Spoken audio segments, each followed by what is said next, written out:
नमस्कार, आप देख रहे हैं राष्ट्रवाद और मैं हूं आपके साथ अनंत त्यागी। टाइम्स ऑफ भारत पर प्रधानमंत्री मोदी के अमेरिकी दौरे की सबसे बड़ी कवरेज लगातार जारी है। पीएम मोदी के अमेरिकी दौरे की हर तस्वीर सबसे पहले आप तक टाइम्स नाउ भारत आपको दिखा रहा है। प्रधानमंत्री मोदी अमेरिका में आतंकवाद के मुद्दे पर पाकिस्तान को बेनकाब करने वाले हैं। उससे पहले उसी हमले की तीसरी बरसी पर एक बार फिर पाकिस्तान से साजिश रची गई है।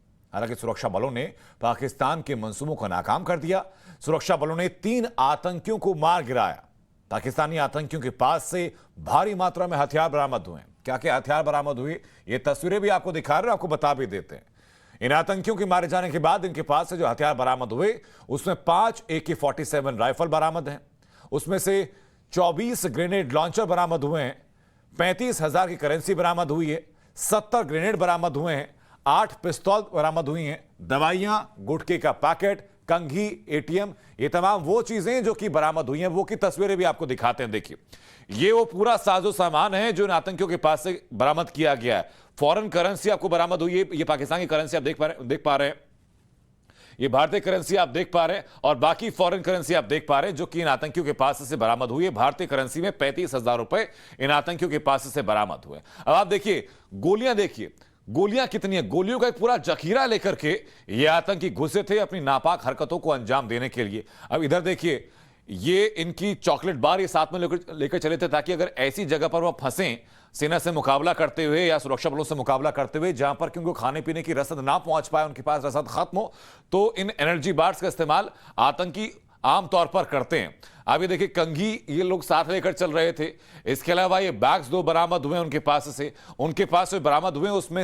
उसमें कई बड़े ग्रेनेड शामिल हैं, 8 पिस्टल शामिल हैं, 5 AK-47 राइफल और उन AK-47 राइफल के जो कारतूस हैं वो बरामद है। और इनके साथ साथ एक क्रेडिट कार्ड की तस्वीरें आपको दिखाते हैं। देखिए, ये क्रेडिट कार्ड भी आप देखिए, क्रेडिट कार्ड भी इनके साथ था। यानी कि पैसों का ट्रांजैक्शन की इनको अगर जरूरत पड़ती देश के अंदर रहते हुए, भारत में रहते हुए, तो वो ट्रांजैक्शन करने की भी इनको पूरी सुविधा दी गई थी।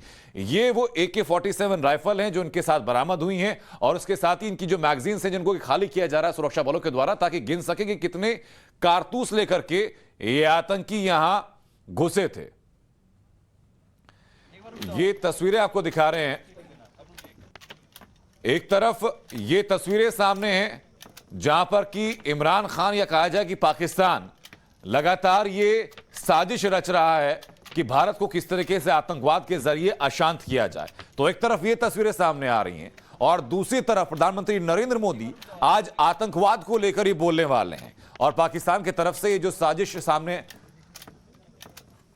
साजिश रची जा रही है, इस साजिश का भी राज वहां पर फाश होगा। प्रधानमंत्री नरेंद्र मोदी जब आतंकवाद के मुद्दे पर बोलेंगे तो उसमें इसका जिक्र भी होगा, उसमें पाकिस्तान का जिक्र भी होगा, उसमें वैश्विक आतंकवाद का पूरा रैकेट कैसे काम कर रहा है, उसमें पाकिस्तान की क्या भूमिका है और यहां तक कि अफगानिस्तान पर जिसने कब्जा किया तालिबान को लेकर के पाकिस्तान का एक मंत्री खुद ये कह चुके हैं कि पिछले 20 सालों तक इन तमाम तालिबानी आतंकियों के रहने का, इनके खाने का, इनके पहनने का, इनका हर इंतजाम हमने किया, यानी कि पाकिस्तान ने किया। तो पाकिस्तान कैसे आतंकवाद को प्रायोजित करता है, इस बात के सबूत भारत पहले भी अलग अलग प्लेटफॉर्म पर, वैश्विक प्लेटफॉर्म पर रख चुका है।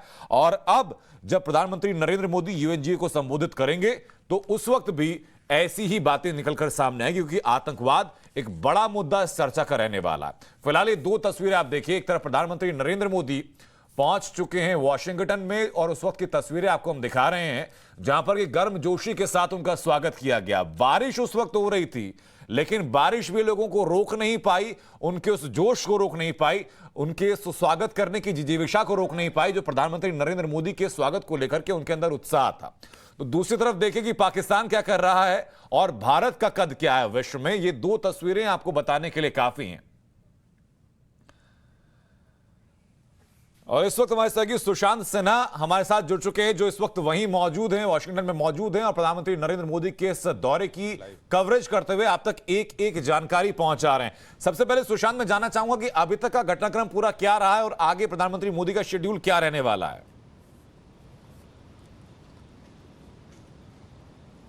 अनंत, अभी आप थोड़ी देर पहले गर्मजोशी शब्द का इस्तेमाल कर रहे थे और बारिश का इस्तेमाल कर रहे थे, तो पहले इन दो शब्दों के बारे में आपको जानकारी दे देता हूं। पहला ये कि आज सुबह से यहां लगातार बारिश हो रही है वॉशिंगटन में। कल भी हुई थी, जिसकी तस्वीरें हमने भेजी थी और आपको जानकारी दी थी। आज सुबह से, मतलब कल रात से ही कह लीजिए, फिर से लगातार बारिश हो रही है। सड़कें खाली पड़ी हुई हैं, गाड़ियां उतनी नहीं चल, हालांकि यहाँ अभी बहुत सुबह है, अभी यहाँ पर सिर्फ सुबह के 7:30 बज रहे हैं, तो उतनी ज्यादा हलचल नहीं है। लेकिन इस बारिश की वजह से थोड़ी और भीड़ सड़क पर कम नजर आ रही है। दूसरा, आप गर्मजोशी का जिक्र कर रहे थे, गर्मी है ही नहीं, ठंड बढ़ गई है यहाँ पर, जोश पूरा है। वो नजर आएगा आपको जब प्रधानमंत्री की मुलाकात होगी बायलैटरल मीटिंग्स में भी, और जब वो क्वाड की मीटिंग करेंगे और जब वो यूएनजीए में बोलेंगे, उसमें कोई कमी नहीं रहने वाली है। तो आज का प्रधानमंत्री का कार्यक्रम सबसे पहले आपको बता देता हूं। आज प्रधानमंत्री थोड़ी देर के बाद 6 कंपनियों के सीईओ से मिलने वाले हैं, जो कि अपने आप में बड़ा स्पष्ट संकेत है कि भारत में कैसे निवेश आना चाहिए। उसको लेकर प्रधानमंत्री की पहली, एक बार फिर से पहल जो है इस दौरे में, पहली कोशिश वही रहने वाली है। उसके बाद बायलैटरल मीटिंग्स का दौर चलेगा, जिसमें पहले ऑस्ट्रेलिया के प्रधानमंत्री मॉरिसन के साथ मुलाकात है। उसके बाद वो वाइस प्रेसिडेंट कमला हैरिस से मिलने के लिए व्हाइट हाउस जाएंगे, फिर वहां से वापस लौटेंगे और जापान के प्रधानमंत्री से उनकी मुलाकात होनी है। और उसके बाद वहां पर प्रधानमंत्री का आज का जो कार्यक्रम है वो आप मान के चलिए कि लगभग यहीं पर रुकेगा। और उसके बाद कल जो है वो सबसे बड़ी मीटिंग होने वाली है, जिसमें कि जो बाइडेन और प्रधानमंत्री नरेंद्र मोदी की भी मुलाकात होगी और क्वाड की भी मीटिंग होगी, और फिर यूएनजीए की बारी आएगी। लेकिन अनंत, जब हम बात कर रहे हैं पाकिस्तान की, तो आपको ये याद रखना होगा कि भारतीय प्रधानमंत्री नरेंद्र मोदी का बहुत क्लियर विजन है कि पहले कोशिश पूरी कर लो और उसके बाद भी सामने वाला न समझे तो फिर उसको ये समझा दो कि भाई तुमको अब एक्सपोज करने में भी कोई कोशिश जो है वो कमी नहीं रहेगी कोशिश में। तो प्रधानमंत्री जब पाकिस्तान गए, उन्होंने अपनी तरफ से मैसेज दे दिया था कि हम जितना कर सकते हैं हमने कर लिया। दुनिया ने इसको अप्रिशिएट किया। आज भी अब प्रधानमंत्री जब यहां पहुंचेंगे, जो बाइडेन से मिलेंगे, जो बाइडेन को यह समझाना कि पाकिस्तान चीज क्या है, पाकिस्तान कितनी खतरनाक चीज है और किस तरीके की हरकतें करता है, क्या हिंदुस्तान में अभी हो रहा है, उस पूरे रीजन में हो रहा है, ये थोड़ा और आसान होगा, क्योंकि जो बाइडेन खुद इस वक्त दबाव में है। जिस तरीके से अफगानिस्तान से सेना हटी, उनका क्रिटिसिज्म हुआ, अभी वहां जो हालात है वो देख रहे हैं, दुनिया देख रही है। तो जो बाइडेन के सामने बैठकर पाकिस्तान पर भी चर्चा होगी। ऑस्ट्रेलिया, जापान पुराने एलाइज हैं, भारत के साथ रहे, हर मुश्किल वक्त में रहे, उनको समझाना मुश्किल नहीं है। और यूएनजीए में भी आप देखिएगा कि प्रधानमंत्री वैक्सीन डिप्लोमेसी, वैक्सीनेशन, भारत की कोरोना से लड़ाई, इसका जिक्र तो करेंगे, लेकिन पाकिस्तान और अफगानिस्तान का मुद्दा बहुत जोर शोर से प्रधानमंत्री दुनिया को समझाने वाले कि ये समझिए, ये सोच जो है, ये जो रेडिकलाइजेशन है, ये जो आतंकवाद है, ये जो पाकिस्तान कर रहा है, ये जो अफगानिस्तान में हो रहा है, ये हमारे अकेले की समस्या नहीं है, हमारे पड़ोस की समस्या नहीं है, ये दुनिया की समस्या है। आपने झेला है, देखा है, 9/11 देखा है, और उसके बाद से हालत ये है कि किसी पत्रकार के पासपोर्ट में भी अगर वीजा लगा हुआ हो पाकिस्तान का कि भाई मैं करतारपुर साहिब कवर करने गया था, तो आप 10 बार उसका चेक करते हैं, पिछला 15 साल खंगालते हैं कि मैं किससे मिला, कहाँ घूमने गया, उसका फंडिंग कहाँ से आया, क्या क्या मैंने कहाँ काम किया, उसमें किस किस से मिला, ये सारी 15 साल की आप रूपरेखा जो है वो खंगाल लेते हैं। आप इतना घबरा जाते हैं एक जगह पासपोर्ट में पाकिस्तान का ठप्पा लगा देखकर। तो सोचिए कि हम उस पाकिस्तान के बगल में रहते हैं, पड़ोस में रहते हैं, झेलते हैं, बर्दाश्त करते हैं और उसको साथ लेके चलने की तमाम कोशिशें साल दर साल करते आए और आगे भी करेंगे।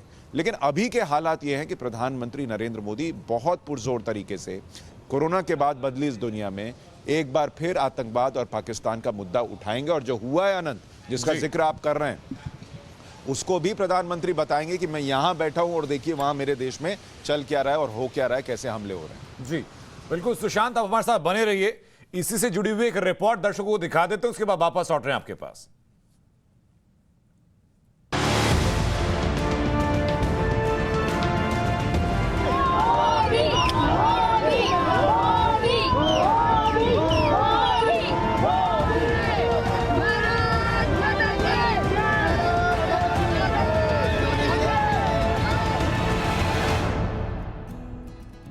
भारत माता की जय और मोदी मोदी की गूंज 7 समुंदर पार अमेरिका में सुनाई दे रही है। तस्वीरें उस वक्त की हैं जब प्रधानमंत्री नरेंद्र मोदी ने अमेरिका की धरती पर कदम रखा। अमेरिका पहुंचते ही पीएम मोदी का एयरपोर्ट पर जोरदार स्वागत किया गया।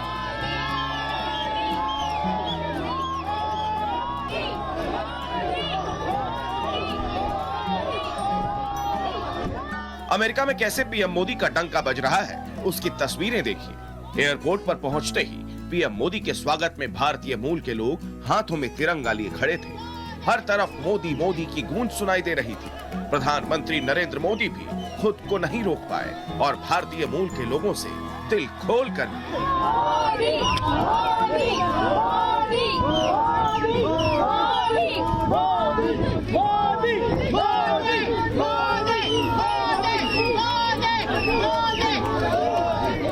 पीएम मोदी अमेरिका पहुंचे तब वहां बारिश हो रही थी, लेकिन लोगों ने बारिश की परवाह नहीं की।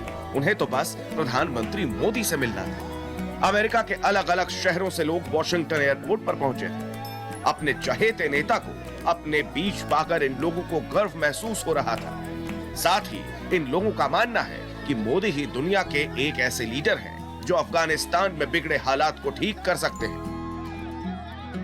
Welcome President Modi ji. He's wonderful and we are really excited. Here from Fairfax, Virginia, and I'm here to see my beloved Prime Minister, Mr. Modi. We are so excited. We don't mind staying in the rain. We are just excited to see him and welcome him. Modi ji. We love you, Modi ji. We love you. We love you. And this visit is very instrumental in bringing US-India ties much more stronger given the crisis, the COVID crisis and the uprising in Afghanistan.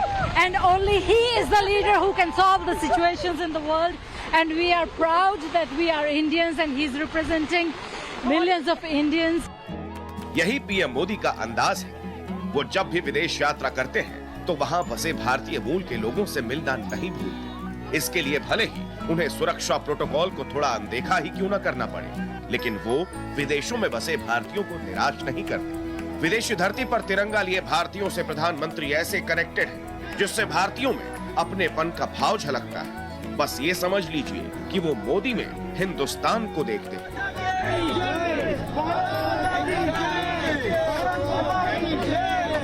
Airport से प्रधानमंत्री का काफिला hotel के लिए रवाना हुआ। अमेरिकी और भारतीय सुरक्षा एजेंटों के बीच प्रधानमंत्री मोदी जिस गाड़ी में होटल पहुंचे वो गाड़ी हाईटेक है और चाक चौबंद सुरक्षा से लैस है। होटल में भी पीएम मोदी का जोरदार स्वागत किया गया। मैं दिखाता हूं प्रधानमंत्री कहां रुके हैं। ये तस्वीर जो आप देख रहे हैं, ये पीछे पूरा इलाका जो कॉर्डन ऑफ किया हुआ है, इधर जो सिक्योरिटी के लोग खड़े हैं, गाड़ियां जो हैं बैरिकेड्स लगाकर, गाड़ियां लगाकर रोका हुआ है। और वो जो पीछे आप सफ़ेद होटल देख रहे हैं, अगर गोपाल हमारे सहयोगी दिखाएं कैमरा जूम करके, वो होटल है जहां पर प्रधानमंत्री नरेंद्र मोदी आज रात रुके हैं। और यहाँ से बहुत दूर नहीं है जहाँ पर प्रधानमंत्री को व्हाइट हाउस में मुलाकात करनी है। कल उनकी व्हाइट हाउस में जो मुलाकात है वो कमला हैरिस के साथ है, लेकिन उसके अलावा जो उनकी 2 बायलैटरल मीटिंग्स हैं ऑस्ट्रेलिया के प्रधानमंत्री और जापान के प्रधानमंत्री के साथ, वो इसी होटल में होने वाली है।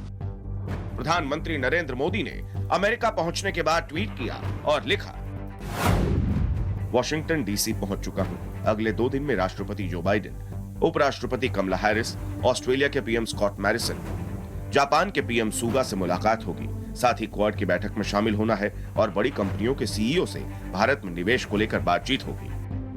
कोविड काल के बीच पीएम मोदी का यह दौरा बेहद अहम माना जा रहा है। अब से थोड़ी देर में वो 5 बड़े कंपनियों के सीईओ के साथ मुलाकात करेंगे। इस बैठक में भारत में निवेश को लेकर चर्चा होगी। इसके बाद पीएम मोदी भारतीय समय के अनुसार आज रात 11 बजे ऑस्ट्रेलिया के प्रधानमंत्री स्कॉट मॉरिसन से मिलेंगे।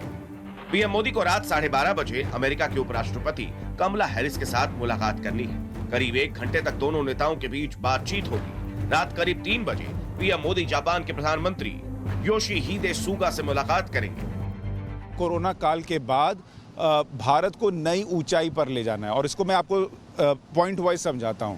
अगर आप सीईओज के साथ प्रधानमंत्री की मीटिंग शुरू होती है, अगर इस लिहाज से देखें तो आपको समझ में आएगा कि सबसे पहले प्रधानमंत्री का एजेंडा यह है कि अगर आप कोरोना काल में एक संकट से उबर रहे हैं, अर्थव्यवस्था आपकी वी शेप में ऊपर जा रही है, आपको नए रोजगार के मौके देने हैं, आसपास के जो देश हैं उनमें बेहतर विकल्प आप ही निकल सकते हैं। अफगानिस्तान देख लीजिए क्या हालत है, पाकिस्तान क्या है सबको पता है, चीन से लोगों का मोह भंग हो रहा है। तो जो इस रीजन में लोग हैं, जो कंट्रीज़ हैं, उनके हिसाब से अगर आप देखेंगे तो आपको दिखेगा कि भारत वहाँ पर ऊपर आता है। इसके बाद वो किससे मिलते हैं? ऑस्ट्रेलिया के प्रधानमंत्री से मिलते हैं, जापान के प्रधानमंत्री से मिलते हैं। दोनों ऐसे मुल्क हैं जिनसे भारत की दोस्ती बेहतर रही है है। दोनों ऐसे मुल्क हैं जहाँ से भारत में निवेश आ सकता है। दोनों ऐसे मुल्क हैं जिनको भारत जो है वो वैक्सीन डिप्लोमेसी में मदद कर चुका है। दोनों ऐसे देश हैं जिनकी ज़रूरत भारत को पड़ सकती है जब वो क्वाड बनाकर, यानी वो चतुर्भुज बनाकर चीन को कॉर्नर करने की कोशिश करता है, चीन को घेरने की कोशिश करता है। तो वो दूसरा बिंदु वहाँ जाकर जुड़ता है कि अगर आप चीन को कॉर्नर करते हैं, चीन को उसकी जगह बताते हैं और ये समझाते हैं कि भाई इससे आगे मत आना, इसके आगे फिर हम ही हम हैं और कोई नहीं है, और उसके लिए आपको 4-5 जिनकी ज़रूरत है वो भी आप दिखा देते हैं, तो वो भी सहयोग जो है वो चीन के लिहाज से है। प्रधानमंत्री के दौरे का पूरा शेड्यूल बेहद बिजी है। उनके दौरे की सबसे अहम मुलाकात कल होने वाली है। पीएम मोदी कल रात 8:30 बजे अमेरिकी राष्ट्रपति जो बाइडेन से मिलेंगे। मुलाकात के एजेंडे में अफगानिस्तान, आतंकवाद, ग्लोबल पार्टनरशिप, तकनीक और रक्षा के क्षेत्र में सहयोग, क्लाइमेट चेंज, कोरोना और वैक्सीनेशन समेत कई मुद्दों पर चर्चा होगी। प्रधानमंत्री जब जो बाइडेन से मिलते हैं, अमेरिका से चर्चा करते हैं, वो पुराने जो बाइडेन नहीं है जो कि चुनकर आए थे और यहाँ हिंदुस्तान तक में लोगों ने ये गाना गाना शुरू कर दिया था कि मसीहा आ गया। ये वो जो बाइडेन है जिनको कोरोना के बाद उनकी देश की अर्थव्यवस्था जो नीचे गई है उसको लाने में दिक्कतें महसूस हो रही हैं। ये वो जो बाइडेन हैं जिनके देश में फिर से कोरोना जो है वो ऊपर जा रहा है, आईसीयू बेड्स भरे हुए हैं, यहाँ मौतें हो रही हैं कोरोना की वजह से। ये वो जो बाइडेन हैं जिनकी सेना जो है वो अफगानिस्तान से कैसे आनन फानन में बुला ली गई और वहाँ तालिबान का राज हो गया, इसको लेकर उनको क्रिटिसाइज़ किया जा रहा है। तो उस लिहाज से अगर आप देखिएगा तो भारत नेगोशिएटिंग टेबल पर जब बैठेगा तो एक मजबूत स्थिति में है। तो वहाँ भी जब प्रधानमंत्री नरेंद्र मोदी बैठेंगे तो पूरे रीजन की बात करेंगे, अमेरिका का निवेश कैसे बढ़ सकता है उसके लिहाज से बात करेंगे, और भारत को कैसे सिक्योरिटी काउंसिल में जगह मिलनी चाहिए नहीं मिलनी चाहिए इसको लेकर भी डिस्कशन ज़रूर उनके साथ होगा। टेररिज्म को लेकर होगा, और अगर भारत के आसपास का माहौल ठीक होता है कंट्रीज़ के लिहाज से तो वो फिर भारत को ऊपर ले जाने में एक मदद दे सकता। कल पीएम मोदी क्वाड शिखर सम्मेलन में भी हिस्सा लेंगे। क्वाड में भारत और अमेरिका के अलावा जापान और ऑस्ट्रेलिया है। क्वाड की बैठक में चीन की चुनौती से निपटने पर चर्चा होगी। इसके अलावा क्वाड की मीटिंग में Afghanistan, Indo Pacific region, Covid response, vaccine supply, technology सहयोग, क्लाइमेट क्राइसिस पर भी बात होनी है। इसके बाद 25 सितंबर को पीएम मोदी का यूएनजीसी में संबोधन होगा। यूनाइटेड नेशन जनरल काउंसिल में भी पीएम मोदी कोरोना और वैक्सीनेशन, आतंकवाद और जलवायु परिवर्तन के मुद्दे पर बोल सकते हैं। यूएनजीए में जाकर जो अपना भाषण देने वाले हैं उसमें वैक्सीन डिप्लोमेसी, वैक्सीन को लेकर भारत ने कैसे काम किया, कोरोना में भारत कैसे ऊपर आया, वो सारी स्थिति है, और फिर भारत को कैसे दुनिया को एक साथ लेकर आगे चलना है और इस संकट से निकालना है उसका जिक्र है। तो अब आप सारे कड़ियों को अगर आप जोड़ेंगे तो 3 चीज़ें नज़र आती हैं। एक कि भारत निवेश के लिहाज से दुनिया को आगे ले जाने के लिहाज से अहम किरदार निभाने वाला है। दूसरा, इस पूरे रीजन में भारत की बहुत अहम भूमिका रहने वाली, और इसमें दूसरों को मदद करना ही होगा क्योंकि ये उनके हित से भी जुड़ा हुआ मसला है। और तीसरा, जो प्रधानमंत्री बार बार कहते हैं कि भारत को विश्व शक्ति के तौर पर पहचानने का वक्त आ चुका है, जिसकी वजह से उसे सिक्योरिटी काउंसिल में जगह मिलनी ही चाहिए। देखिए, इसके 6 पहलू हैं। पहला, ये प्राइम मिनिस्टर मोदी और प्रेसिडेंट बाइडेन की फर्स्ट one-on-one meeting है after President Biden has taken charge as the president. Number 2, vice president Kamala Harris के साथ भी 1-to-1 इंटरेक्शन है हमारे प्रधानमंत्री जी की। Number 3, quad summit in person, चारों लीडर्स इकट्ठे मिलेंगे, ये फर्स्ट टाइम हो रहा है। 4th, प्रधानमंत्री ji industry leaders, selected industry leaders, क्योंकि टाइम बहुत लिमिटेड है, उनको भी मिलेंगे। और 5th, prime minister of Japan और प्राइम मिनिस्टर ऑफ ऑस्ट्रेलिया को भी मिलेंगे। एंड फाइनली लास्ट लेग में यूनाइटेड नेशंस भी जाएंगे। ग्लोबल डिप्लोमेसी की नजर पीएम मोदी के दौरे पर है। हर कोई भारत की तरफ देख रहा है तो पाकिस्तान और चीन घबराए हुए हैं। पीएम मोदी का अमेरिका दौरा, क्वाड सम्मेलन और अमेरिकी राष्ट्रपति से मुलाकात से चीन और पाकिस्तान में खलबली मची हुई है। अफगानिस्तान में तालिबान के कब्जे के बाद चीन और पाकिस्तान साजिश कर रहे हैं। पाकिस्तान ने पीओके में नए आतंकी लॉन्च पैड बनाए हैं। खुफिया सूत्रों के मुताबिक तालिबान के कब्जाए हथियारों का इस्तेमाल आतंकी भारत के खिलाफ भी कर सकते हैं। लेकिन अपने दौरे में पीएम मोदी आतंकवाद पर पाकिस्तान को दुनिया के सबसे बड़े मंच से बेनकाब करेंगे। ब्यूरो रिपोर्ट, टाइम्स नाउ, नव भारत। पाकिस्तान जो भी कर रहा है वो ऐसा नहीं है कि दुनिया को दिखता नहीं है, लेकिन प्रधानमंत्री नरेंद्र मोदी बीते 7 साल से एक पूरी सोची समझी रणनीति के तहत ये कोशिश करते हैं कि दुनिया को यूं ऐसे कोहनी मार के कई बार दिखाना पड़ता है, फिर देखो क्या हो रहा है। वो प्रधानमंत्री वही कोहनी मार मार के दुनिया को बार बार दिखाते हैं, और इस बार जब वो यहां अमेरिका में है तो फिर ये कोशिश वो जरूर करेंगे, क्योंकि हालात अफगानिस्तान में, पाकिस्तान में जो बने हैं उसकी चर्चा होनी जरूरी है और दुनिया उसको समझेगी भी। एक बार आपको जल्दी से व्हाइट हाउस की तस्वीरें दिखा देता हूं। मेरे पीछे आप वो तस्वीर जो देख रहे हैं वो व्हाइट हाउस की तस्वीर है। जबरदस्त बारिश के बीच व्हाइट हाउस जो है वो इस वक्त तैयार हो रहा है प्रधानमंत्री नरेंद्र मोदी की मुलाकातों के लिए। आज यहां कमला हैरिस से मुलाकात होनी है, कल यहां पर क्वाड की मीटिंग और साथ में साथ जो बाइडेन से मुलाकात होनी है। लेकिन उस व्हाइट हाउस के ठीक पहले अगर आप देखेंगे तो रोड क्लोज्ड भी लिखा है। तो प्रधानमंत्री नरेंद्र मोदी की कोशिश यह है कि ये जो रोड क्लोज्ड है, ये रोड क्लोज होना चाहिए पाकिस्तान के लिए, कि भाई उधर ही बैठो, तुम्हारी जरूरत यहां नहीं है। उसको किस तरीके से अलग थलग करना है और उसमें चीन को कैसे अलग थलग करना है, यह भी प्रधानमंत्री की कोशिश रहेगी। और जब हम पाकिस्तान की बात करते हैं, पाकिस्तान क्या नई कोशिशें कर रहा है, क्या नए हथकंडे अपना रहा है भारत को एक तरीके से फिर वो जो 1000 कट लगाओ और हर जगह से खून बहता रहना चाहिए, उसकी कोशिश के तहत उसको जानने के लिए एक बार अनंत के पास चलते हैं। अनंत, जरा जानकारी दीजिए दर्शकों को कि क्या क्या नया कर रहा है पाकिस्तान। मतलब हरकतें तो पुरानी है लेकिन कोशिशें नई की हैं उसकी भारत में अस्थिरता पैदा करने के लिए। बिल्कुल सुशांत, दर्शकों को बताते हैं कि एक तरफ जहां प्रधानमंत्री मोदी अमेरिका में, पीएम मोदी का जहां डंका बज रहा है, तो पाकिस्तान वही अपनी पुरानी आदत पर लगातार कायम है, बिना किसी बदलाव के। पाकिस्तान भारत के खिलाफ फिर साजिश रच रहा है। अब बताते हैं आपको कि क्या क्या साजिशें हो रहे हैं। पीओके यानी पाक ऑक्यूपाइड कश्मीर में आतंकी कैंप फिर सक्रिय कर दिए गए हैं। अफगान पर तालिबान के कब्जे के बाद पीओके में आतंकी कैंप्स की जो संख्या है वो संख्या बढ़ी है, और इनकी संख्या बढ़कर के 3 नए आतंकी कैंप पिछले इतने ही वक्त में वापस से एक्टिव हो गए। जो आतंकी कैंप पहले 17 की संख्या में थे, अब 3 कैंप उसमें से और एक्टिव हुए और कुल मिलाकर के 20 आतंकी कैंप वहां हो गए। आतंकियों को भारत में घुसपैठ करने की ट्रेनिंग लगातार दी जा रही है। तालिबान के कब्जाए हुए हथियारों के इस्तेमाल की आशंका भी लगातार जाहिर की जा रही है, क्योंकि कहा जा रहा है कि जितने हाईटेक हथियार अमेरिका वहां छोड़कर गया था, अमेरिकी फौजें छोड़कर गई थी, उनका इस्तेमाल कम से कम तालिबानी तो नहीं कर पाएंगे। भारत के खिलाफ साजिश में उनके इस्तेमाल हो सकता है। ये तमाम बातें लगातार की जा रही हैं। सुशांत, ये तमाम वो हरकतें जो कि पाकिस्तान लगातार कर रहा है यहां पर।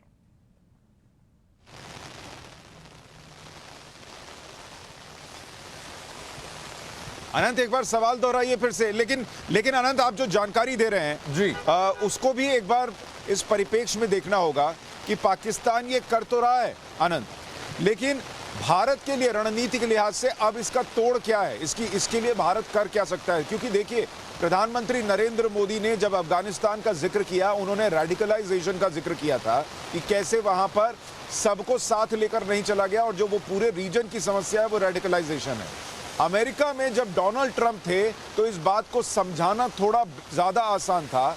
जो बाइडेन के लिहाज से जब आप बात कीजिएगा तो जो बाइडेन की अपनी छवि, उनकी पार्टी की छवि जिस तरीके की रही है, वो रेडिकलाइजेशन को लेकर कितनी गंभीरता से भारत के साथ खड़े होंगे, इस पर हमें चर्चा जरूर करनी चाहिए कि वो किस तरीके से अब यहां मौजूदा हालात में भारत के साथ खड़े हो सकते हैं। पाकिस्तान, अफगानिस्तान में तालिबान रेडिकलाइजेशन को लेकर के जो बाइडेन कितने कारगर साबित होंगे, उनका क्या आगे कदम होगा, इसी पर चर्चा के लिए कुछ खास मेहमान भी सुशांत हमारे साथ, उनका तारुफ करा देते हैं। पूर्णिमा नाथ जी हमारे साथ हैं, विदेशी मामलों के जानकार हैं।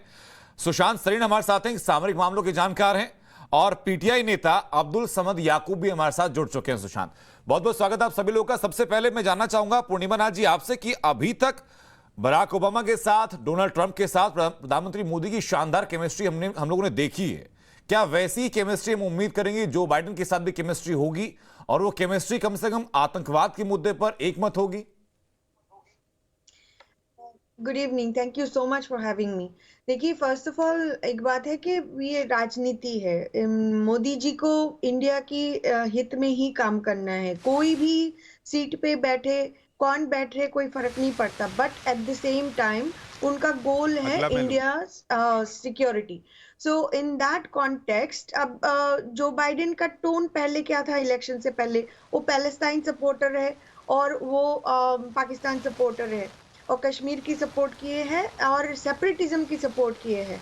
और डोनाल्ड ट्रंप का जो टोन था कि I will help you if you need help, that's how Donald Trump handled it. अब जो यूएनजीए का एड्रेस हुआ था जो बाइडेन का, उन्होंने फिर से पैलेस्टाइन का 2 स्टेट का सजेशन लेके आए हैं उनके सामने। तो बाइडेन के साथ, ओबामा के साथ ये जो खेल चल रहा है इनका, Biden is no different from Obama, you must know that.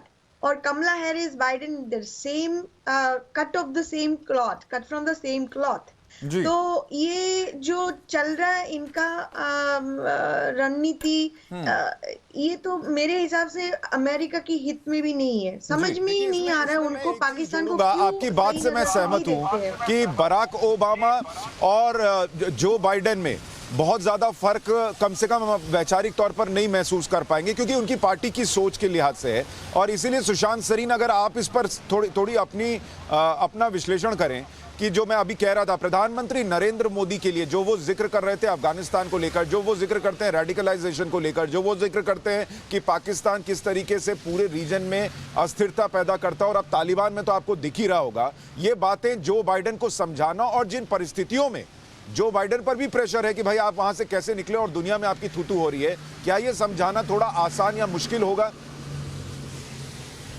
मेरे ख्याल आसानी तो काफी हो गई है, क्योंकि अगर देखा जाए तो अमेरिका को पता है कि पाकिस्तान की क्या भूमिका रही है। मसला ये नहीं है कि पाकिस्तान ने जो उनके साथ कांड किया है वो तो अमेरिका को पता है।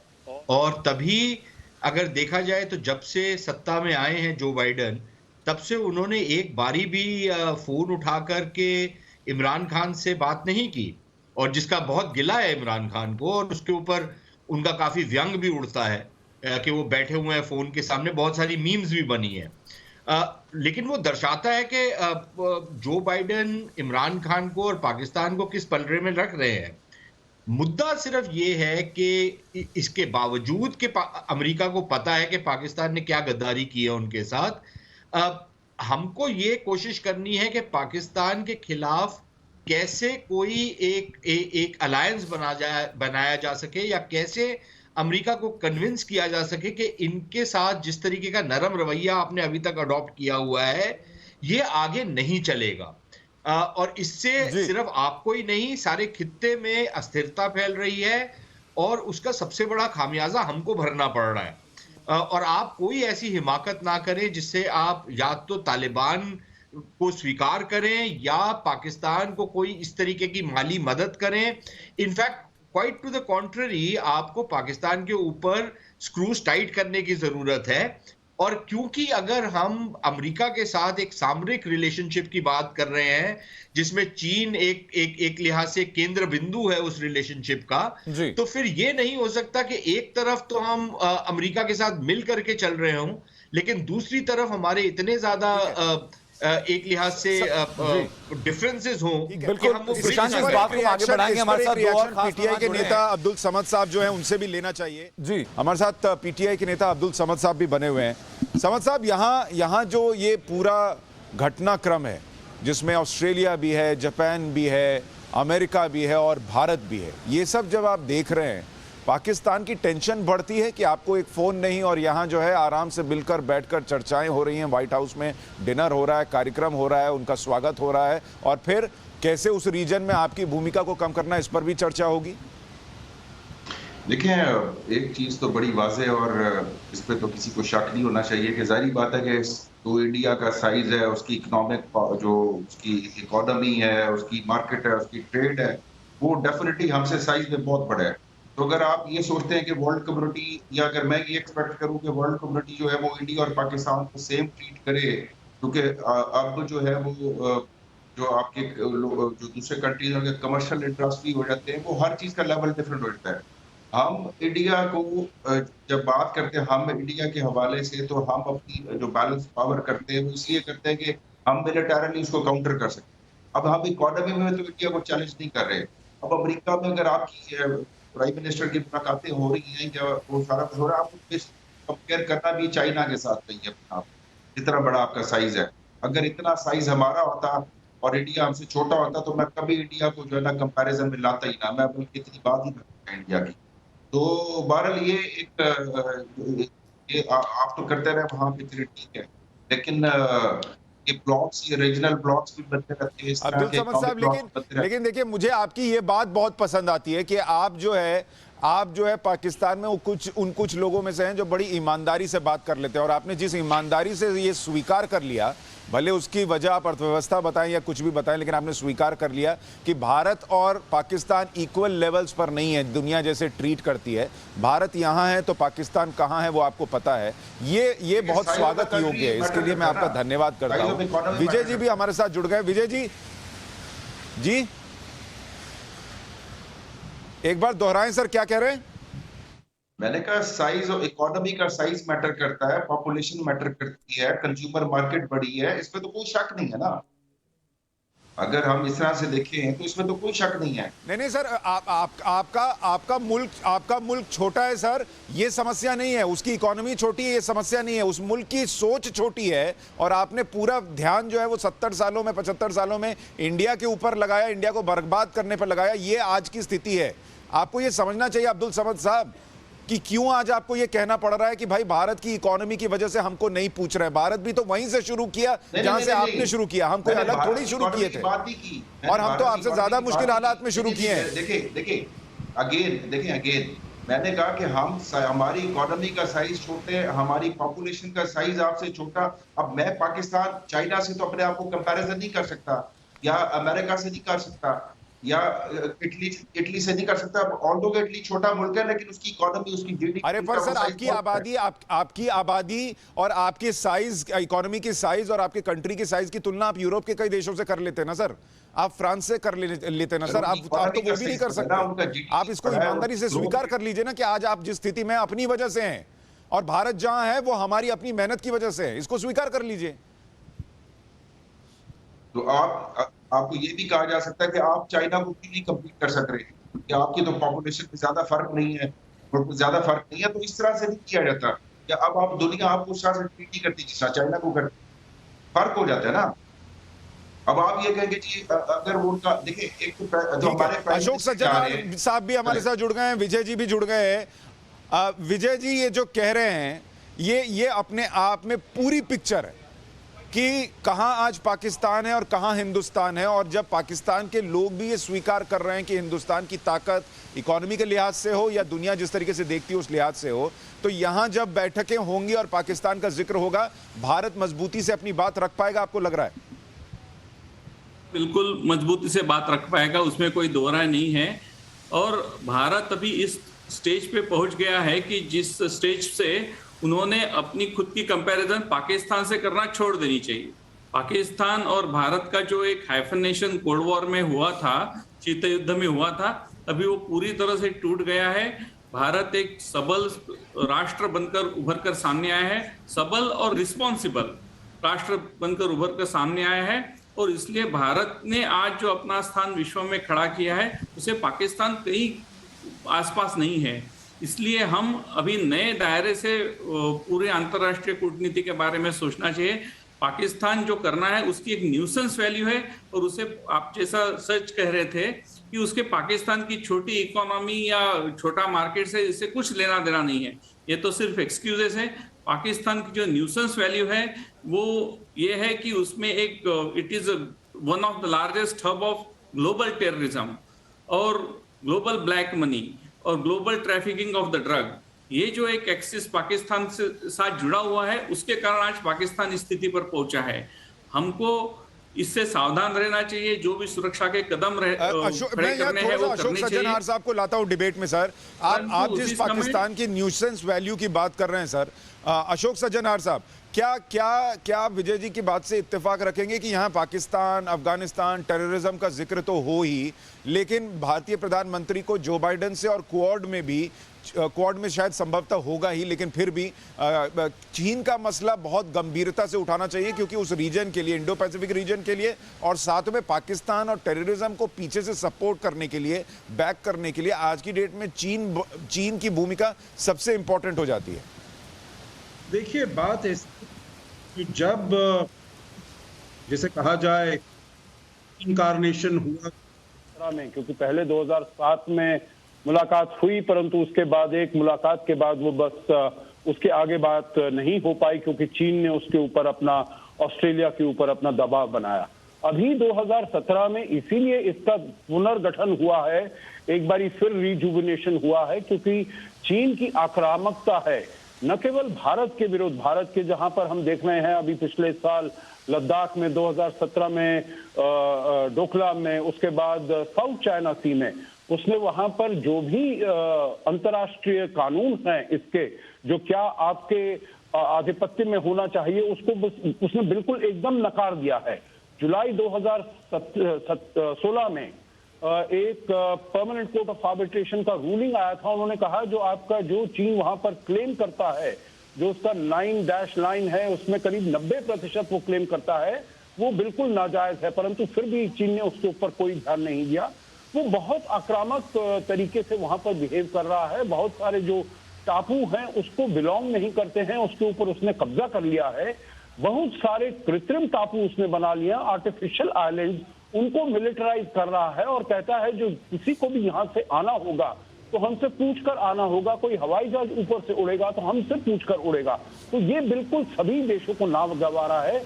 इसीलिए क्वाड का गठन हुआ पुनर्गठन हुआ 2017 में। और अभी जब बात होगी यकीनन जिसको हम कहते हैं मैरीटाइम सिक्योरिटी, उसके साथ साथ अब हमने और भी बहुत चीजें, क्लाइमेट और कोविड-19 और वैक्सीन और इमर्जेंट टेक्नोलॉजीज वगैरह वगैरह, ये सब चीजें ले आए हैं, वो बहुत महत्वपूर्ण है।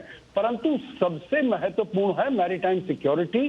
वो सबसे महत्वपूर्ण है जो चीन के विरुद्ध हम इसको बिल्कुल पुशबैक करें। देखिए, आखिरी बात मैं यही कहूंगा, जो अभी ऑकस जो आया है ऑस्ट्रेलिया, यूके, यूएस का जो एक बिल्कुल टोटल प्योर सिक्योरिटी अलायंस है, वो उभर कर आया है। तो ये सोच रहे हैं जो हमको क्वाड में हम इसके बारे में, सुरक्षा के बारे में बात नहीं करें, मैं उससे सहमत नहीं हूं।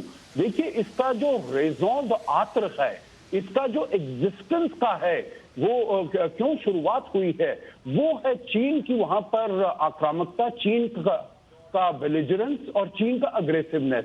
और अगर उसको आप हल्का करेंगे, उसको आप इतनी ज्यादा अहमियत नहीं देंगे, तो मेरे विचार से और चीजों में बहुत वो शिथिल हो जाएगा। सुशांत, ठीक है। सुशांत सरीन साहब, जो बातें अशोक सज्जनहार साहब बता रहे हैं, उसको आगे ले जाते हुए मैं पूछ रहा हूं कि क्या जब भारत यहां पर आतंकवाद की बात करता है, और अमूमन हमने देखा उस रीजन में जब हम बात करते हैं तो हम रेडिकलाइजेशन और पाकिस्तान का जिक्र तो करते हैं, लेकिन जिस तरीके से सपोर्ट चीन कर रहा है उसको भी यहां उठाने और यूएनजीए में भी उठाने की जरूरत है क्या? बिना अब नाम लिया जाए नहीं लिया जाए इस पर भी चर्चा हो सकती है, लेकिन चीन को अब एक्सपोज करना ज्यादा जरूरी है, अगर ये हम स्वीकार कर रहे हैं कि पाकिस्तान की न्यूसेंस वैल्यू से ज्यादा कुछ नहीं है। नहीं, देखिए, मैं नहीं मानता कि पाकिस्तान की सिर्फ न्यूसेंस वैल्यू है, न्यूसेंस वैल्यू से ज्यादा है। और पाकिस्तान, देखिए, चीन से जो हमको खतरा है वो एक जिसे आप कहें कि एक स्टेट टू स्टेट लेवल का खतरा है।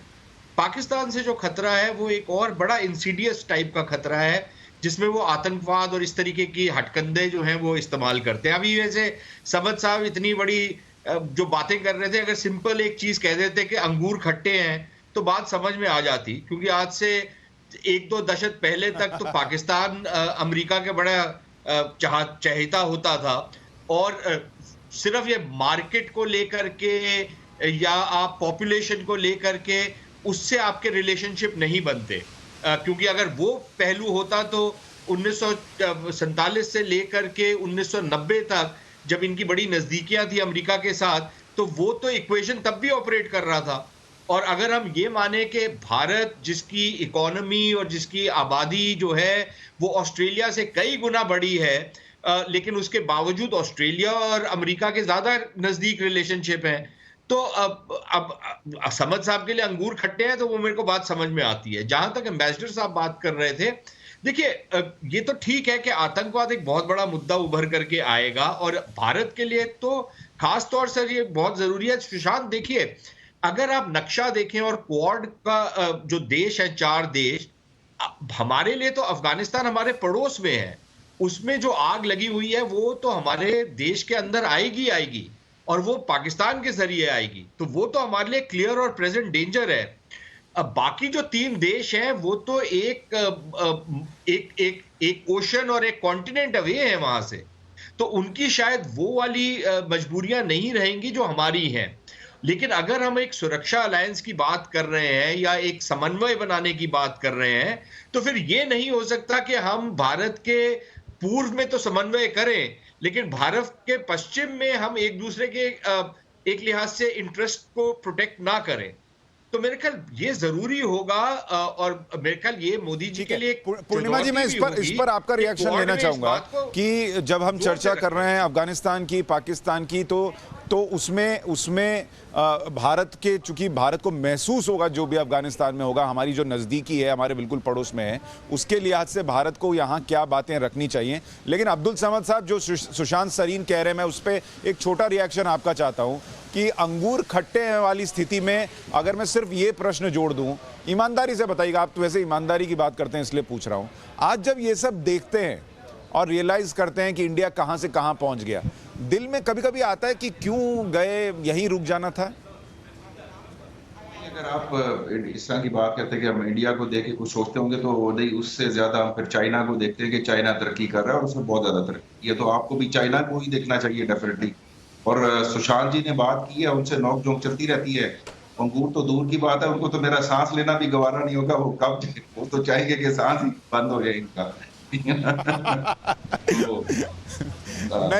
नहीं, आप पे सुशांत जी रिस्पॉन्ड करें, मेरा सवाल का आपने जवाब नहीं दिया। मैं कह रहा हूं आपको आज ये अकेले में चाय पीते वक्त लगता है कि इंडिया में रुक गए होते तो ज्यादा अच्छा होता? नहीं, ये कभी फील नहीं हुआ, लेकिन वैसे आपको जाती बात तो मैं को वो शख्स नहीं हूँ जो जेलस हूँ कि अगर इंडिया प्रोग्रेस कर रहा है या प्रॉस्पर हो रहा है तो मैं उससे कतई जेलस नहीं होता, क्योंकि मुझे रीजन तो यही है ना मेरा, मैं तो चाहूंगा कि ये रीजन जो है वो तरक्की करे, कि वहाँ की आवाम भी जो पॉवर्टी लाइन है वो से ऊपर है, उनका भी लाइफ स्टाइल अप और यहाँ का भी हो। तो जहां तक आवाम की बात है वो तो दोनों के लोगों का फायदा है ना, तो मैं कम से कम उसको पूरा फील नहीं करता। ठीक है पूर्णिमा जी, एक रिएक्शन आपका, जो जिक्र हम कर रहे थे इस रीजन के लिहाज से और चाइना का उसमें किरदार जो है उसके लिहाज से, पीएम का फोकस यहाँ पर जब ये बायलैटरल मीटिंग्स होती हैं, पाकिस्तान पे ज्यादा होना चाहिए, चीन पर ज्यादा होना चाहिए, कॉम्बिनेशन पर ज्यादा होना चाहिए? Very good question, thank you. First of all मैं एक बात कहना चाहूंगी, जो अब्दुल साहब आपने बताया कि पाकिस्तान बहुत छोटा है, ये सच है, लेकिन पाकिस्तान का nuclear capabilities higher than India, higher than Israel, higher than North Korea, ये तो पता होना चाहिए ना। सेकंड थिंग, मैं अब्दुल साहब को एक क्वेश्चन पूछना चाहूंगी इस फोरम के जरिए। पाकिस्तान एक एंटी इंडिया डोसिए लेके आया है डीसी में, क्यों? और यूएन में obviously they are trying to push agenda against India, ये तो थोड़ा सा हद से बाहर हो गया ना। और थर्ड क्वेश्चन जो आपने पूछा, एंटी इंडिया डोसिए एक लेके आए हैं अगेंस्ट इंडिया के, इंडिया का बिहेवियर सही नहीं है और वहाँ पे टेररिज्म का अड्डा बना हुआ है इंडिया में। और ये बात भी सही है कि इंडिया की जो दियोबंदी जो है वो तालिबान की गठजोड़ है उनका, we know that, we understand. जो इंडिया में स्लीपर सेल्स है पाकिस्तान के साथ काम कर रहे हैं, आईएसआई के साथ काम कर रहे हैं, हमें ही पता है, लेकिन कोई कंट्री डेवलपमेंट की तरफ जा नहीं सकता अगर सेफ ना हो। तो पाकिस्तान अगर कॉन्टिन्यूसली इंडिया को पोक करते रहे ना, तो इंडिया की डेवलपमेंट में डिफिकल्टी होगी फॉर श्योर। सो मेरा क्वेश्चन ये था, आप मुझे ये बात तो पाकिस्तान को भी रियलाइज करनी होगी पूर्णिमा जी, जिसका आप जिक्र कर रही हैं कि इंडिया का सेफ होना जितना जरूरी है उतना ही पाकिस्तान का भी अपने विकास के लिए, क्योंकि फिर कोई आज से 20 साल बाद अब्दुल समद बैठकर कहेंगे कि इंडिया और आगे चला गया क्योंकि इंडिया की इकोनॉमी बढ़ी है, लेकिन वो इंडिया की इकोनॉमी बड़ी करने के लिए हमने किया क्या, कैसे हमने अपने आप पर फोकस किया और पाकिस्तान को बर्बाद करने पर फोकस नहीं किया, ये भी उनको सोचना होगा। खैर अभी मैं आपको एक बार तस्वीरें फिर से दिखा देता हूँ। अपडेट यहाँ का ये है, वॉशिंगटन में इस वक्त की बारिश जो है वो लगातार हो रही है, रुकने का नाम नहीं ले रही है, और तेज होती है, थोड़ी कम होती है, लेकिन रुकते हुए अभी तक हमने इसको देखा नहीं है। लेकिन इस बारिश के बीच भी जो उम्मीदें बरस रही हैं, वो आसमान से बारिश बरसे, लेकिन उम्मीदें जो हैं वो तमाम बरसती हैं जब प्रधानमंत्री नरेंद्र मोदी दौरा करते हैं, अमेरिका का दौरा करते हैं, दुनिया के किसी भी हिस्से का, तो वो उम्मीदें बरस रही हैं। और उन उम्मीदों के बीच प्रधानमंत्री की आज मुलाकात सीईओज के साथ, अब से थोड़ी देर बाद प्रधानमंत्री की मुलाकात ऑस्ट्रेलिया के प्रधानमंत्री के साथ, अब से थोड़ी देर बाद प्रधानमंत्री की मुलाकात Kamala Harris, vice president United States, उनसे दोपहर के 3 बजे करीब, यहाँ के दोपहर 3 बजे, और उसके बाद मुलाकात जापान के प्रधानमंत्री सुगा के साथ। इन सब पर आपको लगातार जानकारी दूंगा, दिन भर का अपडेट आप तक पहुंचाऊंगा और आपको यह भी बताऊंगा कि इन मुलाकातों में क्या निकल कर आया। राष्ट्रवाद में एक छोटे से ब्रेक के लिए रुक रहे हैं।